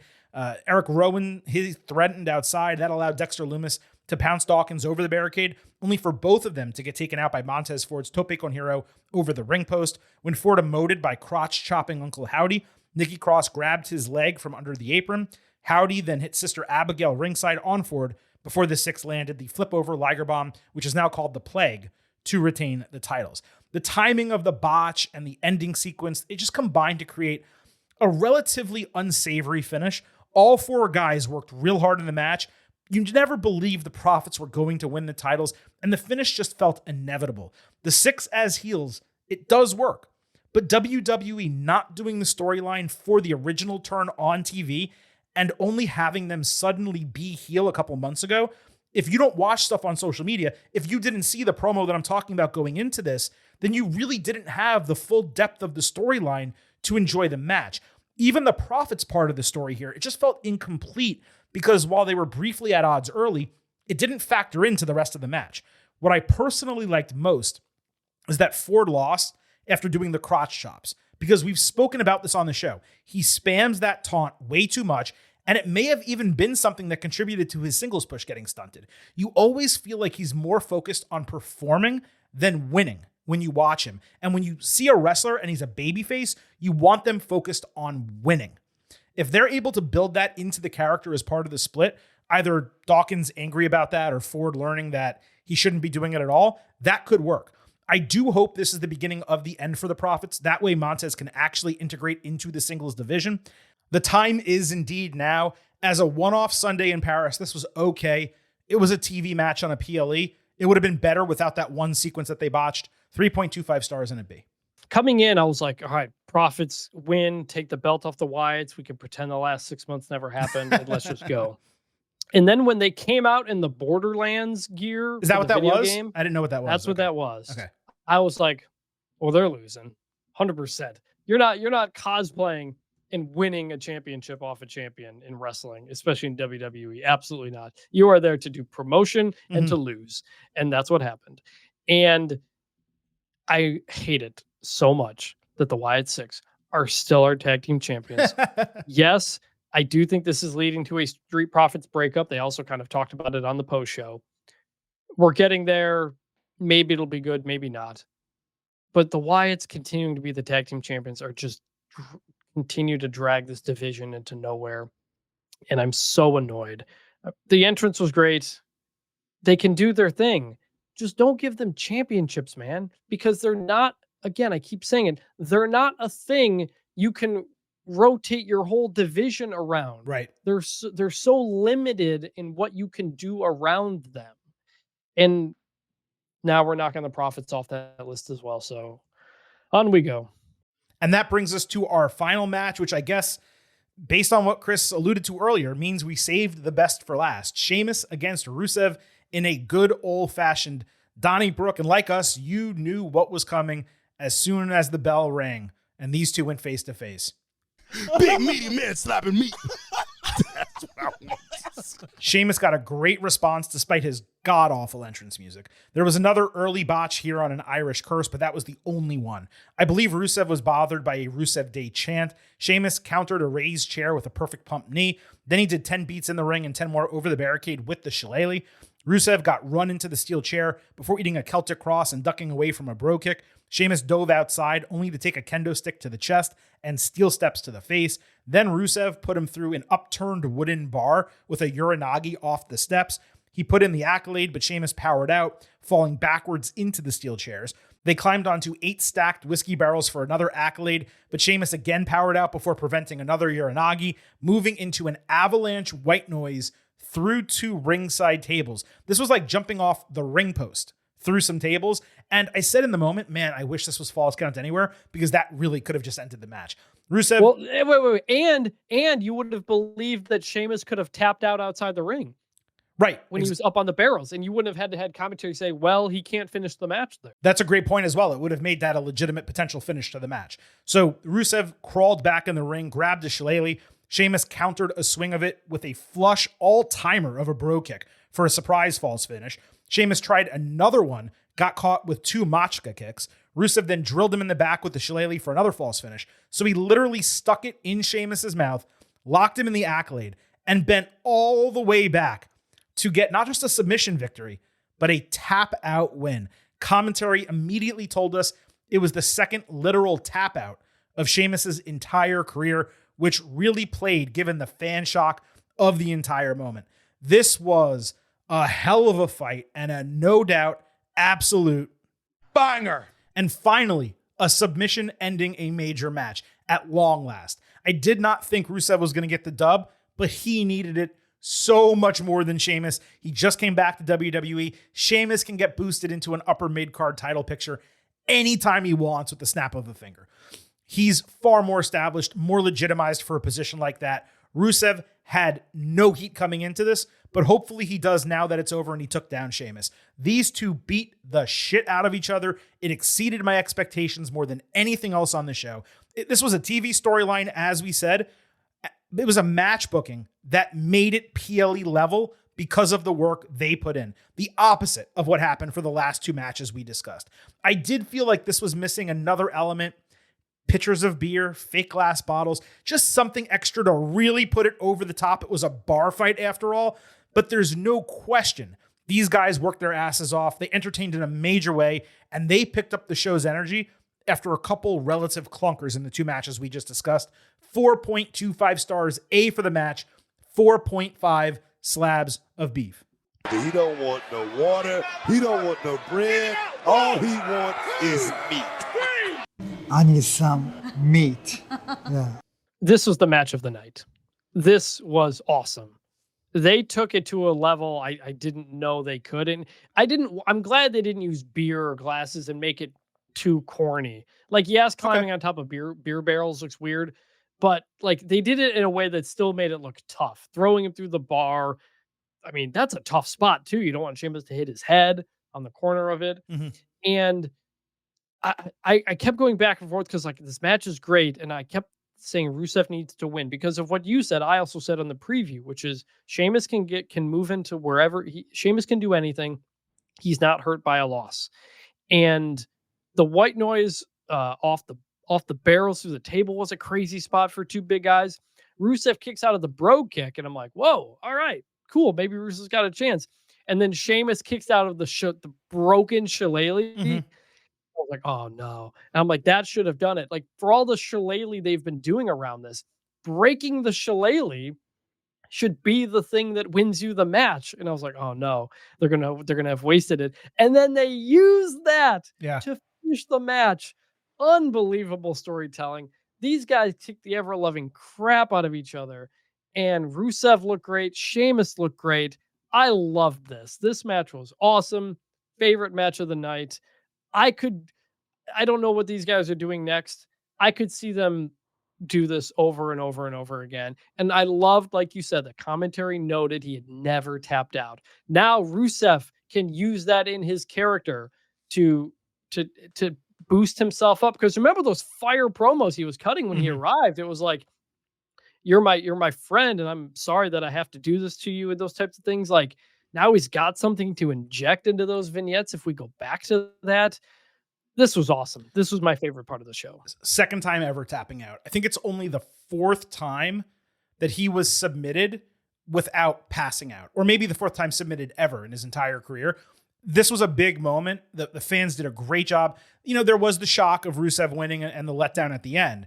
But they were so hot leading into that it even rang more impactful because they were so hot and like, oh my God, I can't believe the heel won. Boo, you know, the whole deal. The finish was awesome. Such like a 3-step thing there where you got multiple false finishes and you thought it was going to be it, and then it wasn't it, and then it wasn't it, and then it was. Like, that was the final like couple of minutes there.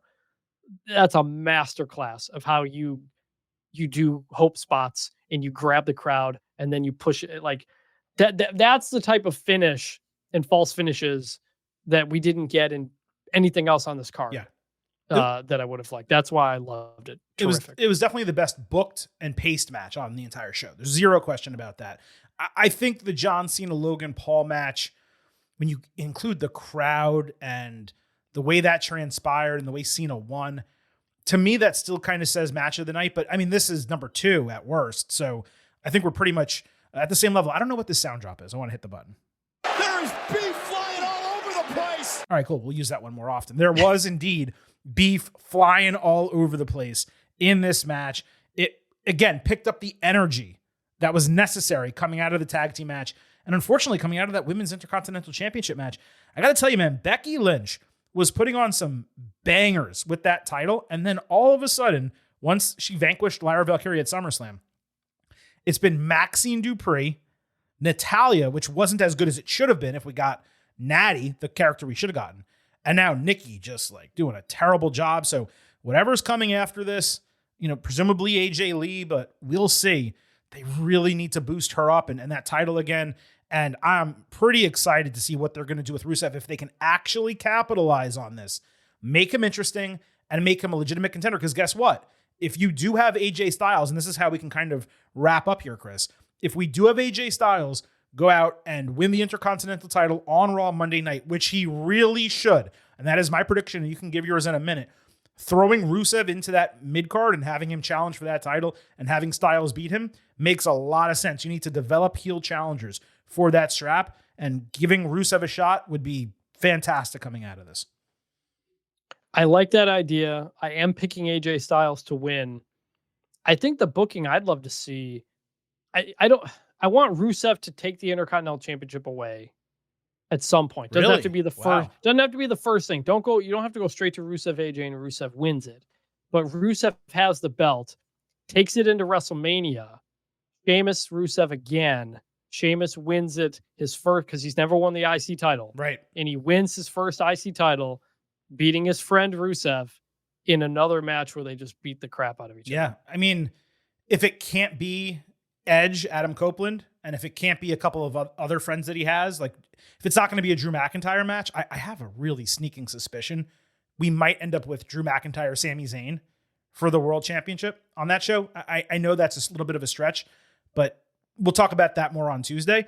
If it can't be those two, then Rusev being the guy he beats the title or wins the title over and finally gets that moment. It makes a lot of sense. I feel like he should do it in Europe, though. Ideally in Ireland, but Of course. Yeah. WrestleMania would be big enough. No question about it. All right.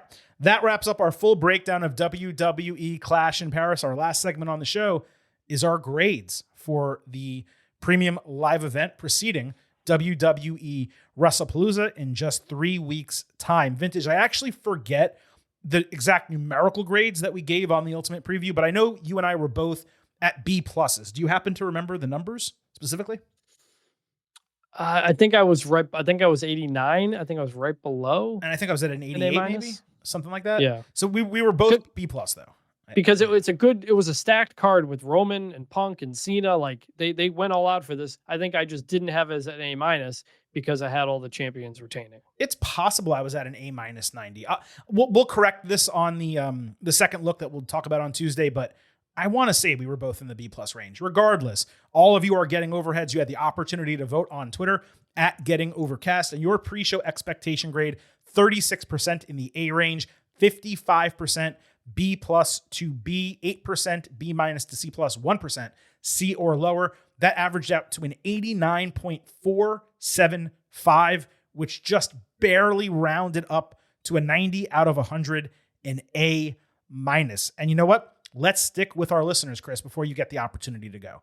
Our post-show poll concluded again on Twitter at Getting Overcast, 31% in the A plus to A range, which frankly, I do believe is a little bit high.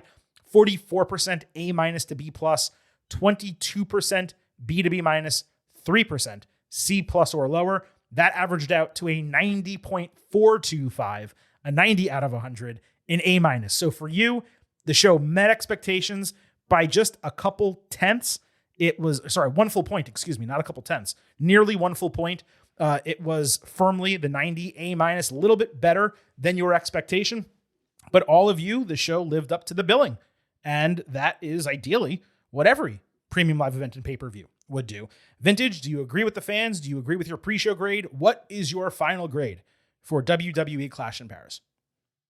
Giving it a 92, an A minus, and no, I'm sorry, a 91 A minus. Very important correction. I'm so glad you clarified that. Yeah. Well, yeah. 91 because I'm giving 1 point for Rusev winning. Okay. Which I don't think I wanted it to happen. I didn't think it would. And for that match being so good. And 2, another point for the Becky Lynch, Seth Rollins. If all the champions retained, like nothing unexpected happened on the show with the card. Everybody won who we thought, the champions retained. Did anything on the show that actually mattered storyline wise happen? And it did, with Becky assisting Seth to win the main event. So a point for that, a point for Rusev, 91, A minus. Yeah, I'm with you on the letter grade, an A minus. The way I look at it is 3 matches exceeded my expectations. The Roman Reigns Bronson Reed match, and then the post match on top of that I loved, obviously. Sheamus and Rusev, and John Cena and Logan Paul. Now, I'm not saying John Cena and Logan Paul was some incredible match, but it was way better than I thought it was going to be. I cannot believe you're going with a John Cena Logan Paul match as the best match over Sheamus. Yeah, because it almost entirely because of the crowd. They made that feel epic. And when you got that again, their response was so crazy for that match that I'm kind of shocked. As much as I appreciate that the World Heavyweight Championship main evented because it should, it's a world title and it had 4 big performers in there.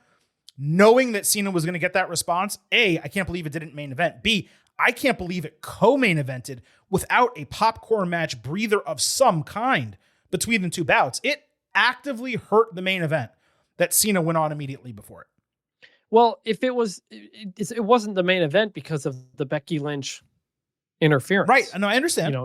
That has to be the thing to close. But it probably should have been third to last, and they probably should have put the tag team match in between, is what I'm saying. Sure. Because if Cena Logan main evented, I would have thought, and everybody would have thought, Brock Lesnar. Yes. And absolutely. If you're not doing that, don't put it in the main event. Although Cena getting serenaded by the crowd in that huge babyface moment, I mean, that would have been pretty good too. You don't have to have a surprise to end the show. WWE has kind of conditioned us to expect one, but you don't have to have Correct. You know, you don't really have to have one. Anyway, so those three exceeded expectations for me. And look, on second look, maybe I'm going to fall into the vintage camp and I'll change and I'll say that Sheamus and Rusev was my match of the night. It's very possible. That's why we do a second look. But those three exceeded expectations. Unfortunately, the women's match so far fell below my expectations. Like, shocking, truly shocking how disappointed I was in that match. So to me, that kind of evened out to a degree. But to your point, Sheamus and Rusev, that was a straight up, let me find the sound drop and waste a little bit of time. I'm telling you, man, that much was fantastic. Banger. In fact, This is such good shit. and you know what? Let's get Randy in here too. That was a good one, yeah. So maybe by the time our second look comes around, it'll be my favorite. But my point is, those matches were fantastic. We got the development, like you said, from there. We got Becky in the Vision at the end, or potentially in the Vision, and the huge potential tease of AJ Lee. This show, the sum of its parts, was definitely better than I expected it was going to be. So I'm willing to go up a point or two or be exactly where I was. Again, I forget my pre-show grade. I really should have prepared that. We do that every single month when we do these shows. I want to say, I'm guessing, I feel like you were an 88. But I think I was an 88. That's just sounds right to me. So I'm willing to go up, though. I think it was an A- show, and it was exactly like we said on the Ultimate Preview and like we said 2 weeks earlier on the podcast. People really poo-pooed this card, and they said, oh, nothing important or exciting is here. I mean, they had Roman Reigns, Becky Lynch, CM Punk, John Cena for a segment of the audience, Logan Paul, and then Jey Uso, LA Knight. This was a loaded show when it came to stars. Yeah. And I don't understand how people thought that this was going to be bad or the crowd wouldn't like it or people wouldn't show up. I don't understand at all. I only saw that, we talked about this already on the last show, but the tribalism of the people who have to be anti-WWE on everything. Like, we can criticize WWE for a lot of things. We do. And We have on the this show. card was not one of them. Yeah. Now, if you want to say, I don't think the matches will be good because I don't like Roman Reigns as a wrestler or something, like, sure, but you're not the audience for that anyway. Like, this was the, other than SummerSlam, Mania, and Rumble, this is probably, I'm guessing, the fourth best card of the year. Like WWE Evolution, but I mean, No. I'm saying on paper. oh, star just, quality I'm just saying in wise. terms of stars, they Yeah. gave you everybody except Cody Rhodes. Like, they do not normally do that. Yeah, I mean, I saw people saying, like, I can't believe they have Bronson Reed on this card over Randy Orton. You can't say that in one breath, and then in another say, why doesn't WWE ever feature new talent or put people like? You can't, like, you gotta spread the wealth around a little bit. They had Roman Reigns in his second ever singles match since WrestleMania 40 against Bronson Reed. They did that to put this guy over and sell the vision and make all this work. So I thought this delivered expectation overall. Some ups and downs. It averaged out pretty much where we expected it to be. I also wanted to mention WWE sold 32,000 tickets with 31,000 in attendance. That's the number that was announced. There was all that doom posting about not doing well sales-wise. It was nearly double the capacity of Backlash and Lyon last year. The crowd was great. Maybe it wasn't as consistently hot as Lyon, but for a vast majority of this show, they were going absolutely crazy. And the last note I have, this was the final main roster premium live event on Peacock. Now, NXT will remain there at least through the end of the original deal. So like WrestleMania season next year. Michael Cole did say something about NXT PLEs remaining there. He didn't specify. I assume he meant just for the next few months. It's possible. I know they are negotiating NBC Universal to get NXT, AAA, maybe even TNA special events on that platform. We don't know what's going to be happening, but in terms of the main roster, the final PLE on Peacock, the archives will still be there for a few more months. Chris, I will say, to wrap it up on Peacock, that it was, for me, always up. I never had streaming issues. The broadcast quality was usually great, but the fact that they never gave us start and stops for shows in terms of matches, that you never had the ability to start a show from the beginning once it began. You always had to rewind, and that it wasn't posted immediately after it was over. It just left a lot to be desired when we got all of that previously from the WWE Network. Yeah, I've never been a fan of the Peacock interface on my TV, on my Roku. It's very slow. When you use it on your computer, you can't pause to take a screen grab because all the buttons pop up. Right. That was always annoying. they didn't have everything. A low key thing I loved about the WWE Network was they had the chapters for. That's what I was shows. talking about. They never labeled it. Yeah. You could jump ahead to certain things. Like they had everything up there.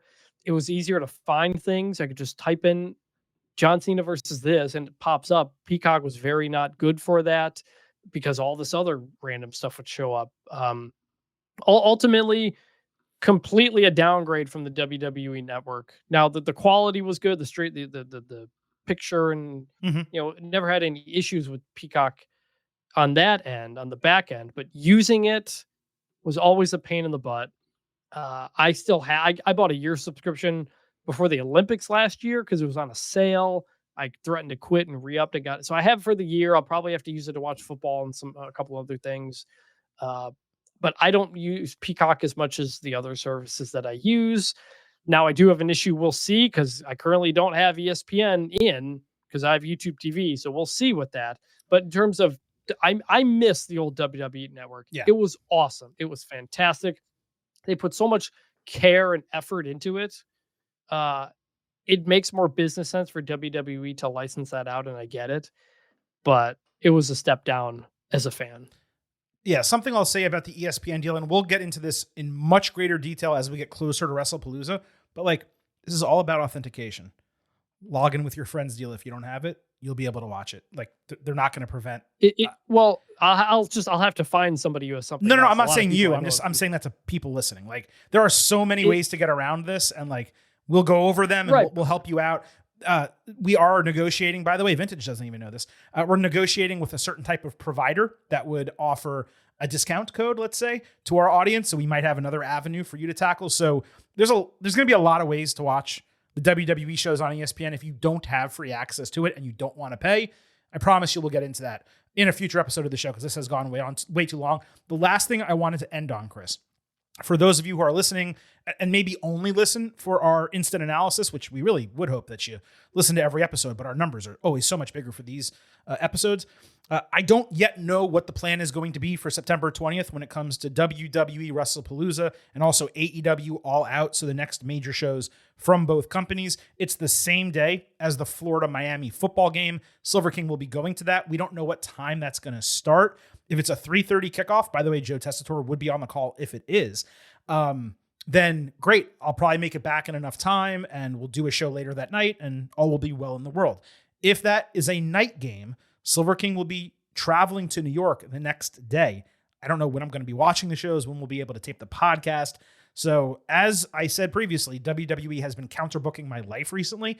Don't exactly love that, but we will do our absolute best to cover WWE WrestlePalooza, AEW All Out, and every other premium live event and pay-per-view instant analysis style right here on the Getting Over Wrestling podcast. Show note, we will be back Tuesday, of course, with your next WWE episode. We'll do a full second look on Clash in Paris, and then we'll run through everything that happened the week in WWE. Thursday, of course, we will talk NXT and AEW. If you have any questions or comments based on what we said or your takes on Clash in Paris or anything else in wrestling, hit us up on social media at Getting Overcast on Twitter, Blue Sky, and YouTube. On Twitter and Blue Sky, you get episode drops, news, analysis, highlights, all of that good stuff. You can send in the comments. You can vote in the polls. Please follow us there. Subscribe on YouTube. You get full-length audio episodes, full-length video interviews as well. And don't forget, here on the way out, I happen to love the number 5. Hope you do as well. $5 a month, $50 for the entire year. You can become an official Getting Overhead. Just visit buymeacoffee.com/gettingover. Sign up. You'll get bonus audio, the fastest 5 minutes in professional wrestling, instant reactions to every major show, exclusive news posts every single week. Again, that is buymeacoffee.com/gettingover. We're a free show. We're an ad-free show. We would greatly appreciate your financial support. And lastly, remember, It's all about the 5. so head over to Apple Podcasts and Spotify. Leave a 5-star rating on Apple. Take a little extra time. Leave a 5-star written review. If you do, we'll read it live right here on the show. Thanks once again to Vintage Chris Vanini for jumping in the co-host chair for our WWE Clash in Paris instant analysis. He'll be back on board Tuesday to talk all things WWE. At this point, it is time for the Silver King to sign off and leave you with just 3 final words. Bye for now.